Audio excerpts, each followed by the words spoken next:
ఏం బీకనిక పోయినరని అడుగుతాడా అధ్యక్ష? మాజీ ముఖ్యమంత్రిగా 10 ఏళ్ళు పనిచేసి, కేంద్ర మంత్రిగా పనిచేసి, రాష్ట్ర మంత్రిగా పనిచేసి, శాసనసభ్యుడిగా పనిచేసి, పార్లమెంటుగా పనిచేసి, గొప్పలు చెప్పుకొని జబ్బలు జరుచుకునే ఉద్యమకారుని అనేట ఆయన ప్రధాన ప్రతిపక్ష పార్టీ హోదాలో ఉండి ఒక రాష్ట్ర ముఖ్యమంత్రిని పట్టుకొని ఏం బీకనిక పోయినావు అని అడిగితే, రా ఇప్పటికే ప్రజల్ని ప్యాంట్ ఊడబిక్కురు, ఉన్న అంగి చొక్కా కూడా ఊడబిక్తాం.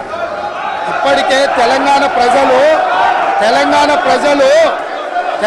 ప్రజలు మొన్న జరిగిన ఎన్నికలలో మీ పాయింట్ ఊడవీకిరు.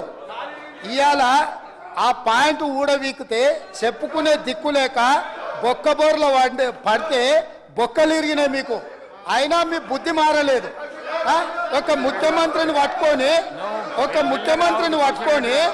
ఏం బీకనిక పోయినావని అడుగుతారా అధ్యక్ష?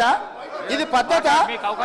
ఈ రాష్ట్రం 4 కోట్ల ప్రజలు ఓట్లేసి గెలిపించిన ముఖ్యమంత్రిని పట్టుకొని ఏం బీకనిక పోయినావని అంటారా అధ్యక్ష? ఇదేనా తెలంగాణ సాంప్రదాయము?